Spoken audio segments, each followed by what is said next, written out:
मैं coming sir? Yes please come. Good afternoon ma'am. Good afternoon sir. बैठिए। Thank you sir. आप सुनीता मीणा है ना? सर कुछ बताइए अपने बारे में। सर जैसा कि आप जानते हैं मेरा नाम सुनीता मीणा है। मैं राजस्थान के जयपुर ज़िले से की निवासी हूँ और मैंने स्टडीज़ में बीए किया है हिस्ट्री ऑनर्स एंड फिलॉसफी में। उसके बाद मैंने हिस्ट्री ऑनर्स एंड फिलोसफी? जी सर। ये कैसे होता है? मेरा ऑनर्स तो एक ही विषय में होता है शायद। सब्सिडरी मेरा फिलॉसफी। अच्छा ठीक है। जी सर। उसके बाद मैंने एमए किया और मैं पिछले 3 साल से इनकम टैक्स डिपार्टमेंट में एज ए इंस्पेक्टर काम कर रही हूँ। एमए किस विषय में किया आपने? सर हिस्ट्री में। एमए हिस्ट्री में किया। जी और आप 3 साल से इनकम टैक्स डिपार्टमेंट में काम कर रही हैं? जी सर। और पिछले 3 सालों से मैं विवाहित भी हूँ। अच्छा अच्छा। आपके हस्बैंड भी सर्विस में ही है किसी? जी सर। वो क्या करते हैं? वो भी इनकम टैक्स इंस्पेक्टर है। सेम सर्विस में आप जी लोग हैं। आपका सिलेक्शन इंस्पेक्टर ग्रेड पे हुआ था या सब इंस्पेक्टर पे हुआ था? इंस्पेक्टर इंस्पेक्टर पे हुआ था। और इस परीक्षा में कितनी बार आप बैठ चुकी हैं अब तक? सर ये मेरा 5वां अटेम्प्ट है। इसके पहले क्या क्या हुआ? सर इससे पहले प्री भी नहीं हुआ कभी। अच्छा, पहली बार प्रीलिम्स हुआ? जी सर। और उसके बाद मेंस भी, और आप जी। इंटरव्यू दे रही हैं। ठीक है। तो मेंस आपका अच्छा हुआ इस बार? सर हाँ। उम्मीद है आपको सिलेक्शन की? जी सर। कौन सी सर्विस की उम्मीद है? सर एग्जैक्टली तो नहीं बता सकती पर कोशिश सब अपने हिसाब से सोचते हैं कि आईएएस ही मिले। आईएएस मिले। और आपकी प्रेफरेंसेस क्या हैं आईएएस के बाद? सर उसके बाद आईआरएस। आईपीएस नहीं? नहीं सर। क्यों? आईपीएस का सर मेरी 2 वजह रही। एक तो मैं पहले से टैक्स डिपार्टमेंट में हूँ तो इसीलिए मैंने आईआरएस को प्रेफरेंस दी, और दूसरा मुझे ऐसा लगता है कि मेरा एप्टीट्यूड भी शायद पुलिस डिपार्टमेंट के लिए थोड़ा सा फिट नहीं है, तो इसलिए मैंने उसको 4th चॉइस पे रखा है। मतलब एप्टीट्यूड कैसा होना चाहिए पुलिस के लिए?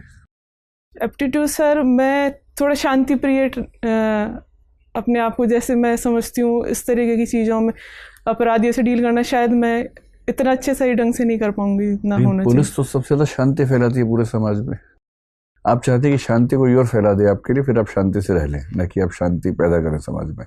नहीं सर ऐसा नहीं है, लेकिन पुलिस को कई बार ऐसी चीज़ों से डील करना पड़ता है जहां अगर उसके एप्टीट्यूड का व्यक्ति होगा तो वो ज़्यादा अच्छे से डील कर पाएगा। मैं शायद अपनी सर्विसेज के साथ न्याय नहीं कर पाऊँ, तो इसलिए जैसे किसी को मारना पीटना हो तो आप शायद नहीं कर पाएंगे। जी सर। थोड़ा मैं या एनकाउंटर करना पड़ जाए कभी तो शायद नहीं कर पाएंगे, ये लगता है आपको? जी सर। ठीक है।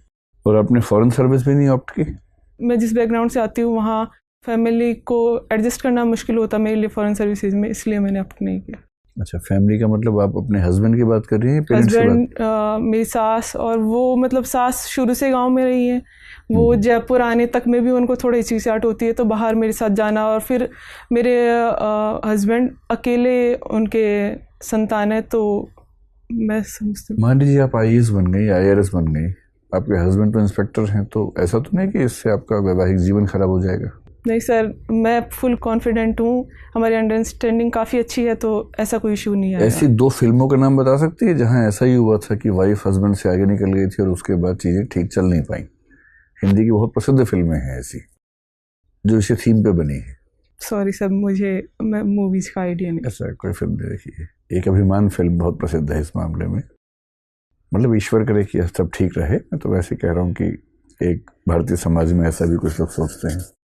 आप मुझे ये बताएं कि आप महारानी कॉलेज से पढ़ी हैं। जी सर। डेमोक्रेसी के समय में किसी कॉलेज का नाम महारानी कॉलेज होना या महाराजा कॉलेज होना बहुत शर्मनाक बात नहीं लगती आपको? बोले इसमें आपकी जिम्मेदारी नहीं, मैं वैसे आपसे पूछ रहा हूँ।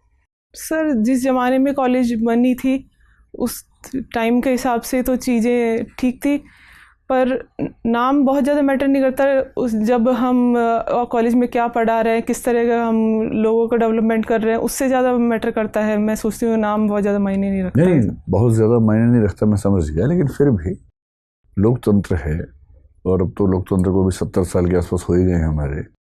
क्या उचित नहीं हुआ कि नाम बदल दें हम? महारानी की जगह चाहे तो मुख्यमंत्री कॉलेज कर दीजिए, प्रधानमंत्री कॉलेज कर दीजिए, अगर ऐसे ही नाम रखना है डेजिग्नेशन पे ही, नहीं तो कुछ और नाम।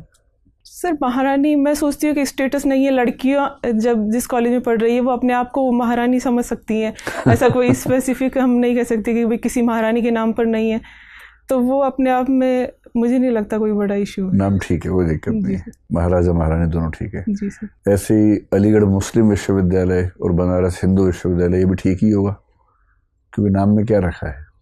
सर मैं जहाँ तक समझती हूँ नाम बहुत ज़्यादा मैटर नहीं करता है। ठीक बात है, लेकिन उस वजह से फिर हमने ऐसा क्यों किया कि कई अंग्रेजों के नाम पर जो भवन थे, सड़कें थी, उनका नाम चेंज कर दिया आज़ादी के बाद?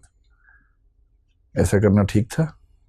सर मैं अभी जैसा अपने देश में देखा गया, जैसे कई स्टेट्स में ये चल रहा था कि नाम बदलने का, मैं उसके भी बहुत ज़्यादा पक्षधर नहीं हूँ, क्योंकि चीज़ें एक हमें जो विरासत में मिली हैं उनका भी सम्मान किया जाना चाहिए। पर अंग्रेज़ों के साथ ये थोड़ा हम इस इशू को जोड़ सकते हैं कि अंग्रेज़ों ने हमारा इतना शोषण किया, इतनी सारी चीज़ें हुई, तो उसके बाद अगर जनता की राय है और इस तरीके से बदलाव चाहते हैं तो वो किया जाना चाहिए। सीसीडी के मालिक ने आत्महत्या कर ली ये कह के कि इनकम टैक्स डिपार्टमेंट ने बहुत परेशान किया उसको। इसको लेकर इनकम टैक्स डिपार्टमेंट के अंदर कोई आत्म मूल्यांकन का भाव पैदा हुआ या अभी भी स्थितियां वैसी ही हैं? सर इनकम टैक्स डिपार्टमेंट में काफ़ी चेंजेस किए जा रहे हैं। अब जैसे हम फेसलेस असेसमेंट, फेसलेस अपील्स, तो चीज़ें अपने आप उससे धीरे धीरे सुधरेंगी, क्योंकि जब हम आमने सामने बातचीत करते हैं और जब हम टेक्नोलॉजी के थ्रू बात करते हैं तो स्कोप बहुत कम हो जाता है भ्रष्टाचार के लिए। आईटी डिपार्टमेंट काफ़ी अच्छे से कर रहा है, कहना चाह रही हैं। आप असेसमेंट में हैं या अभी इन्फोर्समेंट में हैं? सर मैं अभी एग्जाम्शन में पोस्टेड हूँ, तो अच्छा। वहाँ मैं अपील्स का काम देख रही हूँ। अपील से काम देख रही हैं, ठीक है सर। सुनीता, आप कह रहे हैं कि नाम में कुछ नहीं रखा, बताइए आपके नाम में क्या है, क्या अर्थ है इस नाम का? सर इसका अर्थ है कि अच्छी नीति वाला व्यक्ति, सुनीता। तो क्या असर लगता है, क्या कोई असर है आपकी चेतना पर इस नाम का?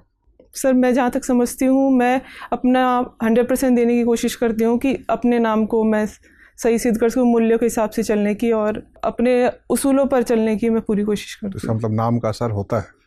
सर नाम का असर ये हम कह सकते हैं कि हम नाम को चरितार्थ करने की कोशिश कर रहे हैं, पर कई केस में ऐसा होता है कि नाम किसी का कुछ और है और वो वैसा बिल्कुल भी नहीं है।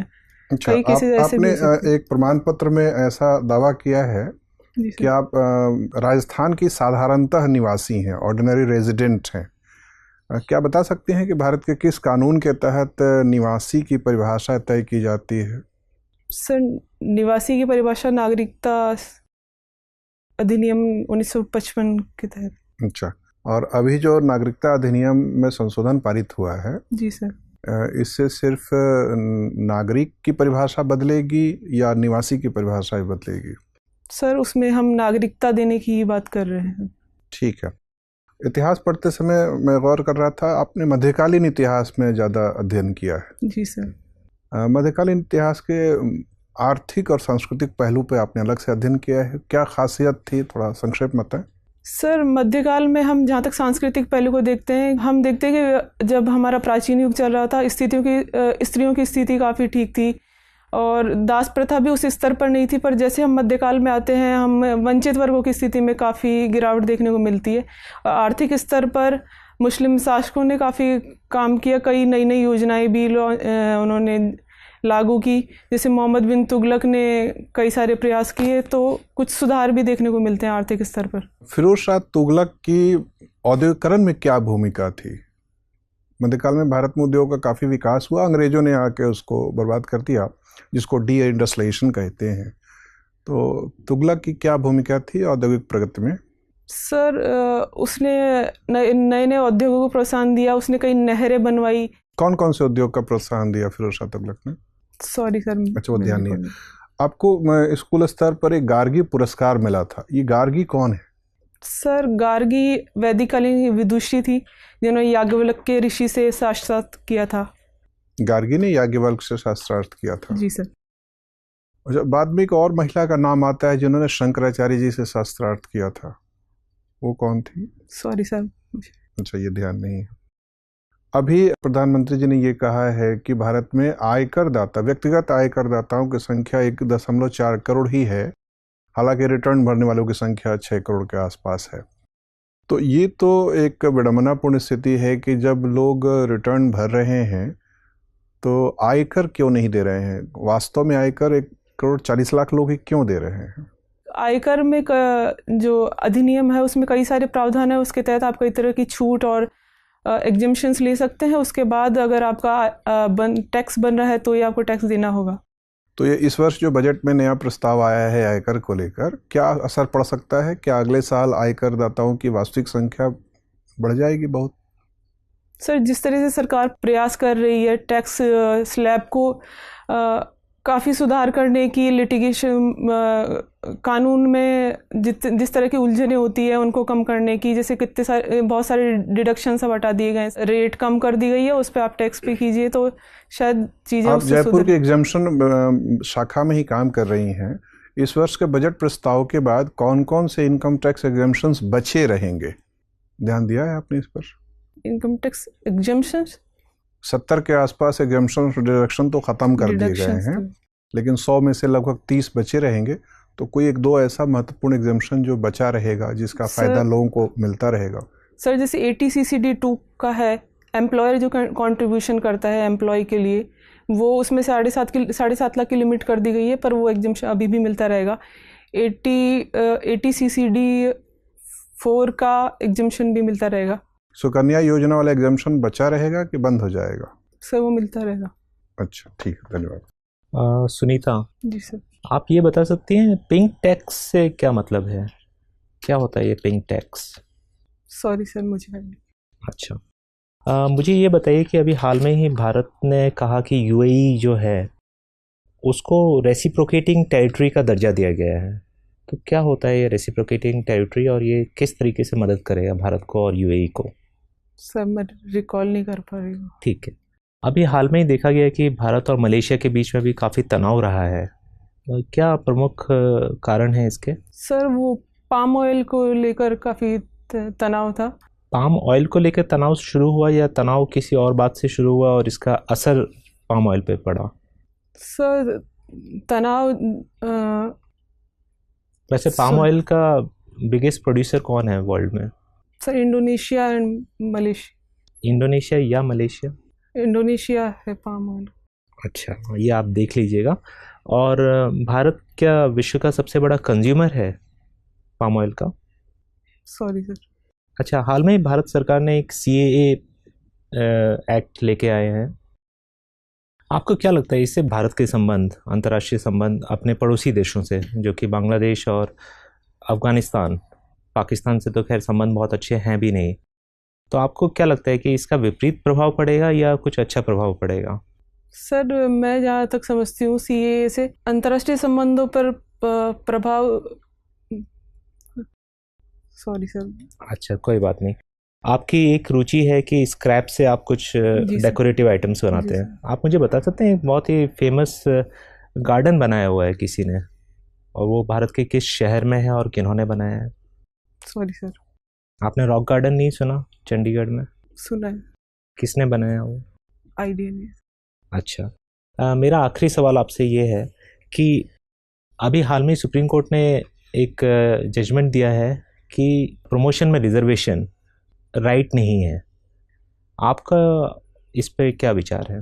सर, मेरा इस संबंध में विचार यह है कि रिजर्वेशन हम इसलिए देते हैं कि जो उनके साथ भेदभाव हुआ है सामाजिक और शैक्षणिक स्तर पर, ऐतिहासिक रूप से जो भेदभाव हुआ है उसको हम दूर कर सके, मगर जॉब में आने के बाद अगर उसको वो सुविधाएं मिल गई है तो प्रमोशन में आरक्षण। लेकिन आपको नहीं लगता कि जॉब में भी लगातार डिस्क्रिमिनेशन या मतलब भेदभाव बना रहता है, लोगों के अलग अलग कम्युनिटीज़ के अपने अपने लॉबीज बन जाती हैं?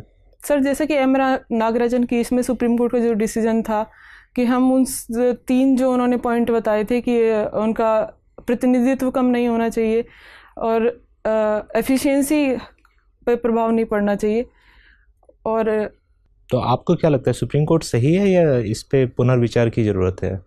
सर, मैं जहाँ तक समझती हूँ सुप्रीम कोर्ट का डिसीजन सही है कि रिजर्वेशन, प्रमोशन में रिजर्वेशन नहीं होना चाहिए। ठीक है। सुनीता जी मैम, आप सुप्रीम कोर्ट के बारे में बात कर रही थी। सुप्रीम कोर्ट ने कुछ समय पहले ही लगातार राज्य सरकारों को बोला है कि अरावली में जो अवैध खनन हो रहा है उसको किसी भी तरीके से रोका जाए, लेकिन सरकारें कोई ठोस कदम नहीं उठा रही हैं इस तरफ और लगातार ये जो खनन की प्रक्रिया है वो बढ़ती जा रही है। आपको क्या लगता है कि क्यों सरकारें इस बारे में चिंतित नहीं हैं कि अरावली अगर पूरी तरह नष्ट हो जाए तो उसका क्या प्रभाव पड़ेगा? Sorry ma'am. इस पूरे प्रकरण में आपको ऐसा लगता है कि शायद सरकार भी खुद लिप्त है इसमें किसी ना किसी तरीके से, तभी वो ठोस कदम नहीं उठा पा रही? मैम, मैं अच्छा ठीक है, कोई बात नहीं। राजस्थान से आती हैं और राजस्थान अपने कल्चर को लेके बहुत प्रसिद्ध है पूरे ही देश में, और वहाँ का जो परिधान है वो भी काफ़ी लोकप्रिय है। लोग जानते हैं राजस्थानियों को उनके साफा से, घूंघट से। ऐसे में आपको क्या लगता है कि महिलाओं का जो घूंघट है वो अगर अपने मन से करती हैं तो वो ठीक है, हमें बहुत उनको बात भी नहीं करना चाहिए कि आप घूंघट हटाओ, और उनको ज़बरदस्ती नहीं बोलना चाहिए कि आप वेस्टर्न ड्रेसेस पहनो या सलवार सूट पहनो, अगर उनका वो परिधान है तो वो है।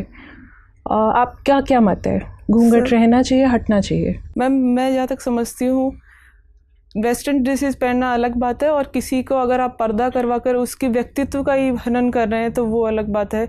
पर्दा अभिव्यक्ति को रोक देता है, महिलाओं को उनका आगे बढ़ने से रोकता है। तो मैं जहाँ तक समझती हूँ पर्दा प्रथा ख़त्म होनी चाहिए।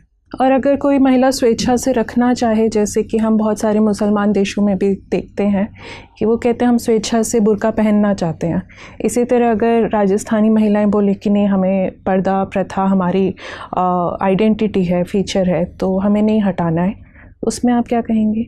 मैम हम ज़बरदस्ती किसी के साथ नहीं कर रहे, पर हम उन्हें चीज़ों के जो प्रोज और कॉन्स है वो समझा सकते हैं, उन्हें कन्विंस करने की कोशिश कर सकते हैं, उन्हें जागरूक करने की कोशिश करते हैं, उसके बाद चीज़ें अपने आप ठीक होंगी। मतलब पर्दा हर हाल में आपके हिसाब से गलत है? जी। अच्छा ठीक है। एक पर्दा के लिए ही जयपुर में ही कैंपेन चल रहा है, बता सकते हैं क्या कैंपेन है? मैम घूंघट हटाओ कैंपेन मुख्यमंत्री जी ने लॉन्च किया है। और इसका क्या ऑब्जेक्टिव है, क्यों किया है? ताकि महिलाएं आगे बढ़ सके। घूंघट नहीं, ये तो बहुत ही किसी विशेष कार्य के लिए किया जा रहा है। चलिए कोई बात नहीं। लिटरेसी रेट क्या है राजस्थान की? मैम 66.1%। महिलाओं की 52.1%। और पुरुषों की? पुरुषों की 79.2%। तो ये जो गैप देखने को मिलता है करीब 30% का, क्यों है इतना जो गैप है महिलाओं और पुरुषों के बीच लिटरेसी को लेके, साक्षरता को लेके? क्या कारण है कि राजस्थान जैसा राज्य जो कि काफ़ी क्या बोले राजा महाराजाओं की जगह रही है, वहाँ पे इतना गैप क्यों दिखता है? वहाँ पे तो अच्छा खासा पैसा भी रहा है। मैम सबसे बड़ी वजह उसमें पितृसत्तात्मक सोच रही है। महिलाओं को पुरुषों के बराबर का दर्जा नहीं दिया जाता, उन्हें बोझ समझा जाता है। लड़कियों को बाल विवाह कर दिए जाते हैं, तो उन्हें इतना मौका ही नहीं मिलता कि वो अपनी शिक्षा जारी रख सके और आगे बढ़ सके। 2019 और 20 में हम जी रहे हैं, आज भी ये चीज़ें इतना प्रभावी हैं जिसकी वजह से साक्षरता में इतनी कमी दिख रही है। मैम मैं जहाँ तक समझती हूँ हमने काफ़ी कोशिश की है, उसके बाद भी चीज़ें काफ़ी हद तक ख़राब हैं। ठीक है। अभी हाल ही में यूनेस्को ने अपनी एक हेरिटेज लिस्ट जारी की थी, उसमें एक शहर का नाम आया है लेटेस्ट। कौन से शहर को रखा गया है? मैम जयपुर को वर्ल्ड हेरिटेज सिटी का। और कौन से कैटेगरी में रखा है? वो कैटेगरी भी बताते हैं कि किस कैटेगरी में हम इस शहर को ये दर्जा दे रहे हैं। अच्छा, जयपुर को पिंक सिटी क्यों कहते हैं? जब प्रिंस ऑफ वेल्स जयपुर घूमने के लिए आए थे तो राजा राम सिंह ने पूरे जयपुर को पिंक कलर से रंगवा दिया था, क्योंकि वो मेहमान नवाजी का प्रतीक है। इसलिए तब से ये परंपरा बन गई कि जयपुर पिंक सिटी। तो आज भी सब लोग अपने घरों में पिंक कलर ही करते हैं? मैम सरकार ने कानून बनाकर ये प्रावधान किया है कि रोड्स और जितना मार्केट्स है वहाँ पिंक कलर ही किया जाएगा। ओल्ड जयपुर, ओल्ड सिटी जो है वहाँ पे अभी भी काफ़ी पिंक है, जो नई बसावट है वहाँ पे अलग कलर होने लगे हैं। ठीक है। आप महारानी कॉलेज के बारे में बता रही थी, मेरा ये आखिरी सवाल है आपसे। महारानी कॉलेज विशेषकर महिला कॉलेज है, आपको लगता है कि हम अलग से अगर पुरुषों और महिलाओं के कॉलेज बनाते हैं तो ये कहीं ना कहीं पिछड़ेपन का प्रतीक है? क्योंकि अब हमें ज़रूरत नहीं है इस तरह महिलाओं और पुरुषों को अलग अलग रखने की, पढ़ाने की। इसके कोई तात्पर्य नहीं बचता है। आपका क्या कहना है? मैम इसके पीछे दो चीज़ें देख सकते हैं। एक तो ये मैं ये ज़रूर मानती हूँ कि कॉलेज में जितना डेवलपमेंट पर्सनालिटी का हो सकता है वो हम अगर सेपरेट कॉलेज बनाते हैं वहाँ नहीं हो पाता। पर राजस्थान जैसे स्टेट में जहाँ अभी हम बात कर रहे थे कि महिलाओं की स्थिति उतनी अच्छी नहीं है, लड़कियों को पढ़ने नहीं दिया जाता, तो कुछ समय के लिए हम ये प्रावधान कर सकते हैं ताकि फैमिलीज ईजी वे में लड़कियों को भेज सके। और कुछ समय मतलब कितना समय? मैम जब तक लिटरेसी रेट थोड़ा ठीक नहीं हो जाती और जब तक चीज़ें सही नहीं हो जाती तब तक इस प्रावधान को रख सकते हैं, उसके बाद तो शायद ज़रूरत महसूस नहीं होती ऐसी चीज़ें। चलिए ठीक, धन्यवाद। सुनीता, आपकी शादी कब हुई? सर 2016 में। आप एक दो बड़े गिफ्ट का नाम बताएंगे जो आपके फैमिली ने लड़के पक्ष को दिया? सर मेरी फैमिली ने कोई गिफ्ट नहीं दिया, 1 रुपए की शादी थी। जी सर। आप कैसे समझते हैं जो ये गिफ्ट पड़ता है, ये दहेज पड़ता ही है कि क्या है ये? अगर शादी में अगर गिफ्ट दिया जा रहा है तो मैं जहाँ तक समझती हूँ दहेज ही माना जाएगा। अच्छा, मुझे बताइए, राजस्थान की कुछ साइट्स रामसर कन्वेंशन के अंदर मॉन्ट्रिक्स रिकॉर्ड में सम्मिलित हैं। कौन कौन सी साइट्स हैं वो? सर सांबर लेक और केवला देव अभयारण्य दोनों? जी सर। और लोकटक लेक? लोकटक लेक राजस्थान में नहीं है। जो कहाँ पर है? मणिपुर। अच्छा, रामसर कन्वेंशन कब आई थी और इसका क्या महत्व है? सर कब आई थी ये मैं रिकॉल नहीं कर पा रही हूँ, लेकिन वेटलैंड्स के संरक्षण के लिए रामसर कन्वेंशन ईरान के रामसर शहर में हस्ताक्षरित किया गया। तो हम वेटलैंड क्योंकि इकोसिस्टम का ऐसा पार्ट है जो सबसे ज़्यादा डाइवर्सिटी वाला पार्ट होता है, और इसलिए उसका संरक्षण ज़रूरी है, इसलिए रामसर कन्वेंशन लाया। आप अभी जब बात कर रहे थे कि जयपुर को वर्ल्ड हेरिटेज साइट में सम्मिलित किया गया है, तो उसमें ये कहा गया था कि इसमें इंडो इस्लामिक जो आर्किटेक्चर है वो तो देखने को मिलती ही है, लेकिन इसमें वेस्टर्न कल्चर का बहुत ज़्यादा इन्फ्लुएंस है। तो आप मुझे कुछ 1-2 ऐसे मोनूमेंट या फिर कोई ऐसे आर्किटेक्चर बता पाएंगे जिसमें वेस्टर्न कल्चर का समावेश देखने को मिले जयपुर के? Sorry sir. अच्छा, मुझे ये बताइए कि भारत के लिए आज के समय में क्या क्या साइबर सिक्योरिटी थ्रेट्स हैं? सर सबसे बड़ा तो डाटा सिक्योरिटी का है, उसके लिए हम काफ़ी प्रयास कर रहे हैं। जैसे कंपनीज जो MNCs यहाँ काम कर रही हैं वो डाटा को मिसयूज कर सकती हैं कई बार, इसलिए हम डाटा लोकलाइजेशन का भी प्रयास कर रहे हैं। दूसरा हमारे अच्छा, मुझे ये बताइए कि 2 टर्म यूज़ होती हैं जब हम साइबर सिक्योरिटी की बात करते हैं, एक होती है मैलवेयर, एक होती है फिशिंग। दोनों में क्या अंतर है, दोनों क्या होती हैं? Sorry sir.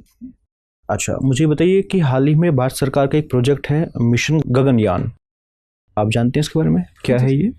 जी सर, इसके तहत हम प्रयास कर रहे हैं कि भारत के कुछ नागरिकों को हम इसरो का प्रयास है कि हम अंतरिक्ष में मानव को लेकर जाएं। आपको पता है इसका बजट क्या है? Sorry sir. इसका बजट है 10,000 करोड़ रुपए। आपको लगता है कि भारत एक विकासशील देश होने के बावजूद इतने बजट का कोई मिशन स्पेस में भेजना चाहिए? इतना पैसा हम शिक्षा में लगा सकते हैं, हेल्थ सेक्टर में लगा सकते हैं। आप कैसे देखते हैं इस चीज़ को? सर इस चीज़ को मैं इस तरीके से देखना चाहूँगी कि शिक्षा और हेल्थ पर हम खर्च कर रहे हैं, लेकिन जब हम एक वैश्वीकरण की बात करते हैं और हम एक मल्टीपोलर वर्ल्ड की बात करते हैं, तो इंडिया को अपना स्टैंड वहाँ मजबूत करने के लिए अंतरिक्ष और अनुसंधान में भी ध्यान देने की आवश्यकता है। मुझे ये बताइए कि मिशन गगनयान के जरिए हमने अंतरिक्ष में मानव को भेज दिया, उससे क्या फ़ायदा है, मुझे ये बताइए।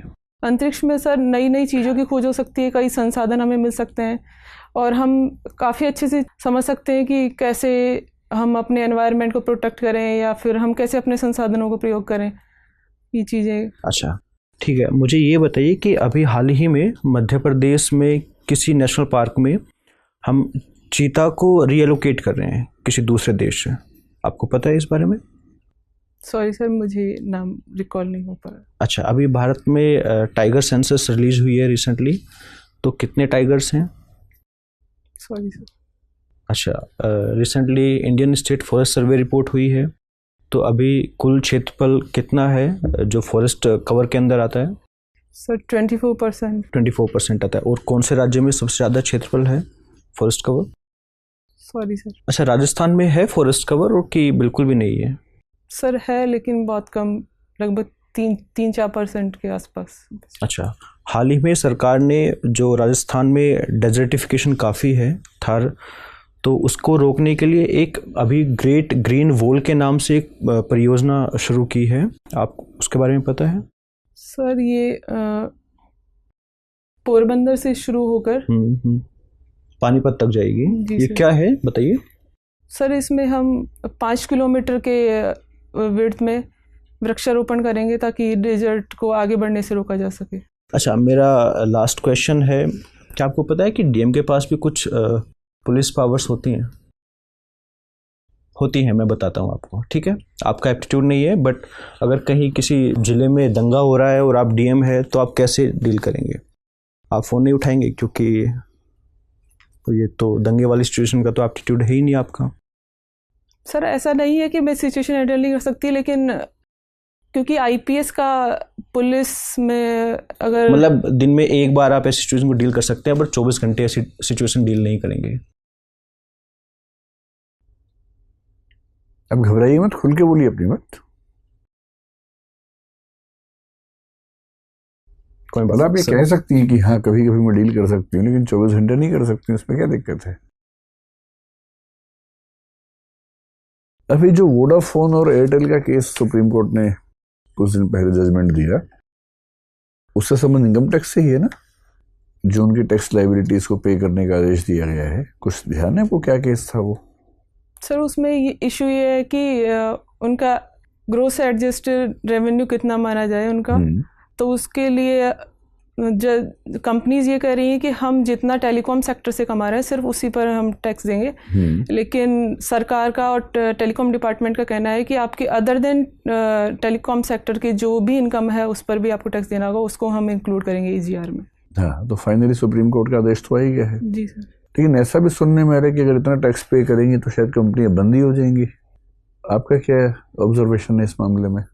सर मैं जहाँ तक मानती हूँ कि इनकम पर टैक्स देना तो ज़रूरी है, और कंपनीज के पास इतना तो प्रॉफिट होता ही है कि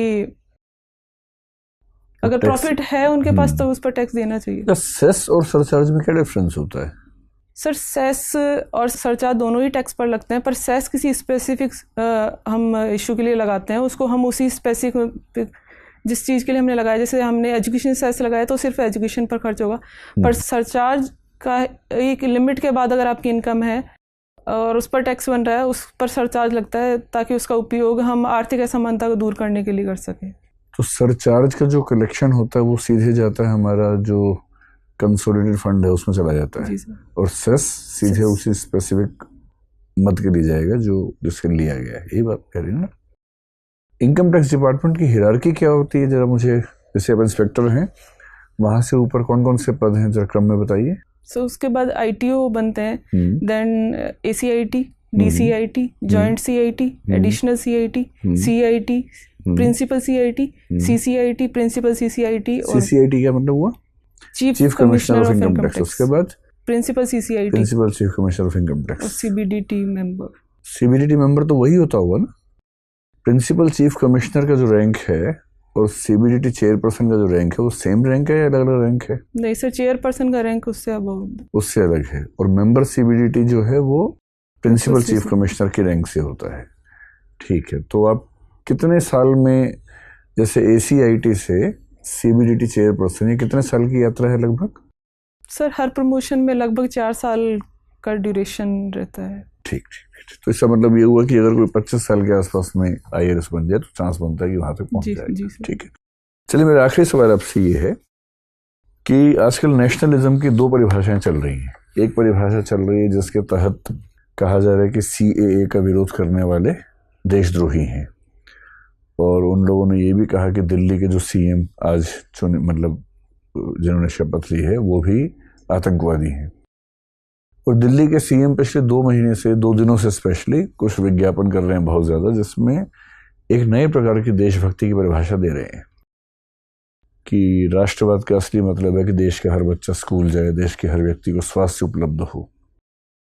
तो क्या ये जो डिस्ट्रीब्यूट है इसमें आपकी क्या राय है? राष्ट्रभक्ति का सही मतलब क्या है?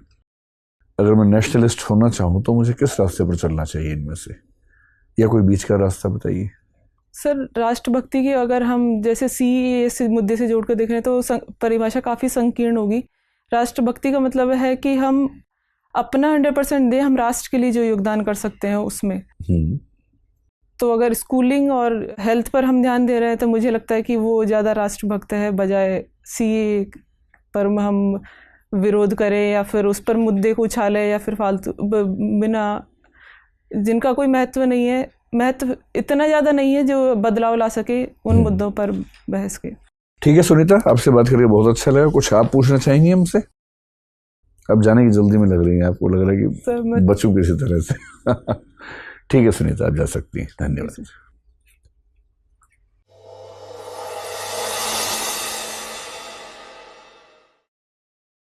बैठिए। आपको साड़ी पहनने की प्रैक्टिस है? बहुत ज़्यादा नहीं है। हाँ पर तो एक ऑब्जर्वेशन ये भी है कि बहुत कंफर्टेबल है नहीं शायद, तो तरीका वो ये कि 3-4 दिन अभ्यास कर लीजिए इसका, ताकि आप जब जाए ना तो वहाँ दिक्कत ना हो।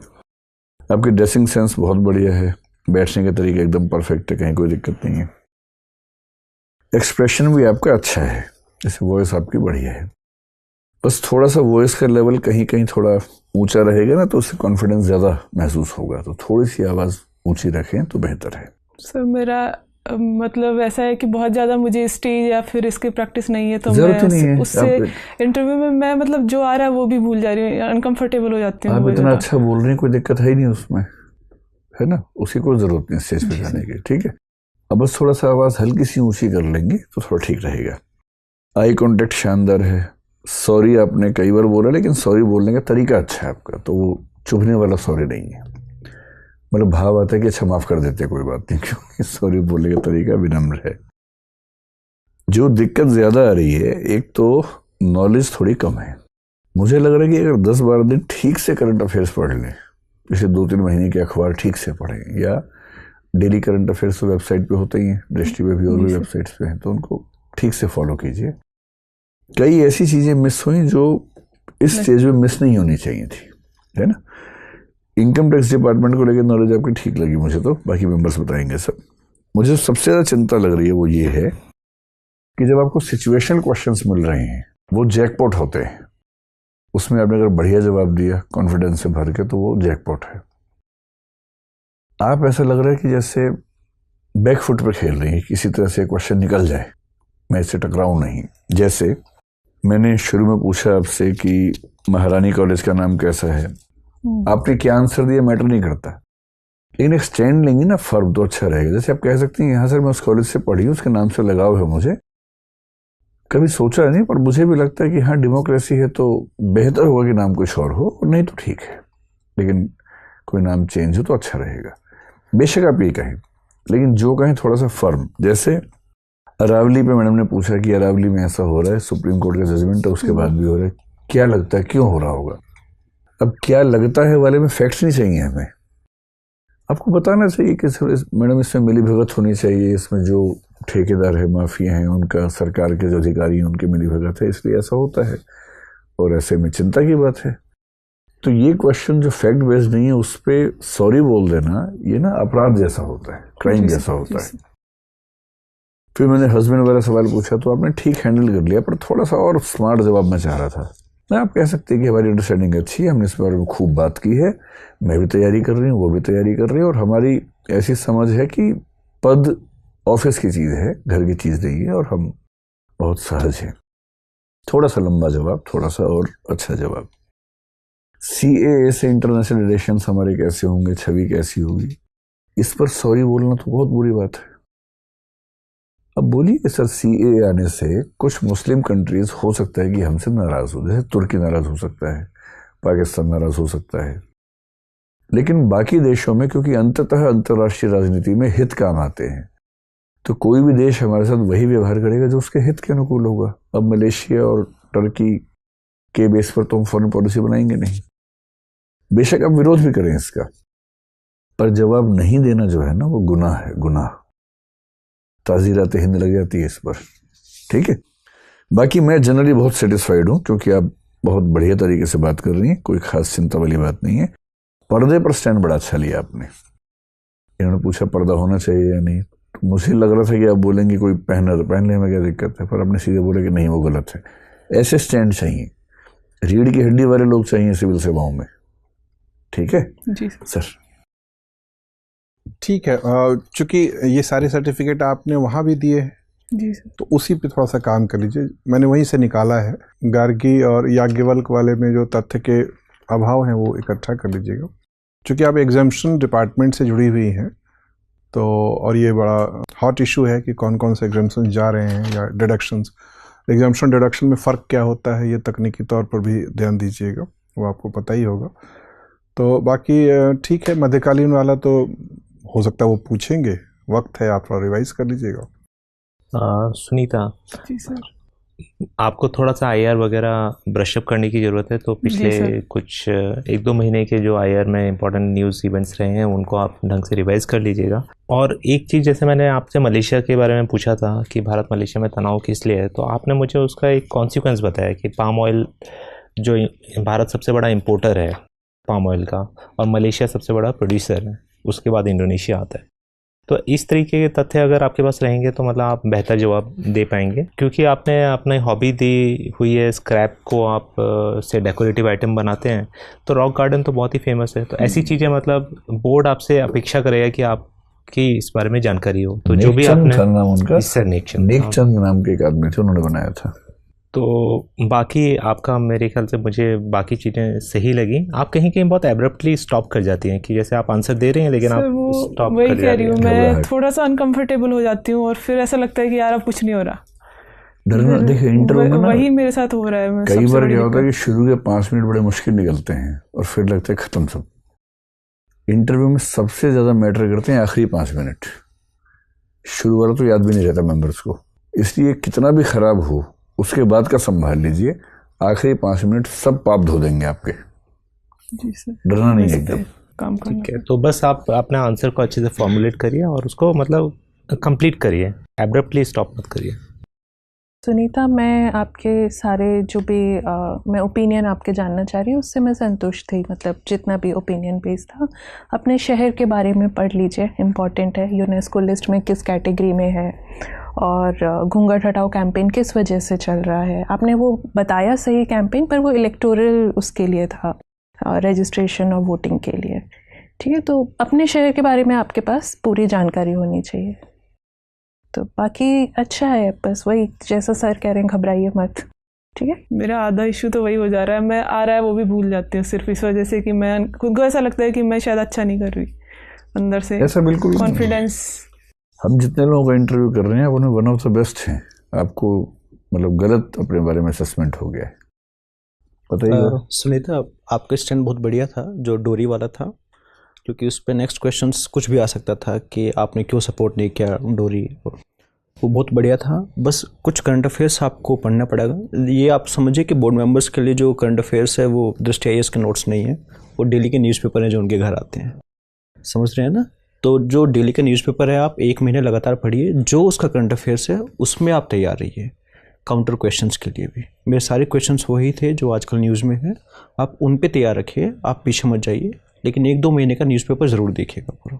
ठीक है सुनीता, ऑल द बेस्ट। डरना नहीं है बस। सर मैं इस पे थोड़ा वर्क करना चाहती हूँ। अगर मैं कैसे करूँ, अगर मुझे 10 सवाल भी गलत आए ना, 10 में सॉरी बोलना पड़े, तब भी ध्यान रखना कि आखिरी 5 मिनट काम आने वाले हैं बस। जी सर। घबराना एकदम नहीं है, और किसी सिचुएशनल क्वेश्चन का जवाब न देंगे कभी नहीं करना है भाई। फैक्चुअल में आप सॉरी बोल सकती हैं, लेकिन सिचुएशन में सॉरी कैसे बोल सकती हैं? जवाब दीजिए, फर्म जवाब दीजिए। आपका सबसे अच्छा जवाब वही था पर्दे वाला कि नहीं सर वो गलत है। लगता है ना कि दमदार व्यक्ति से बात चल रही है। ठीक है, ऑल द बेस्ट। IAS बनो इसी बार। Thank you sir.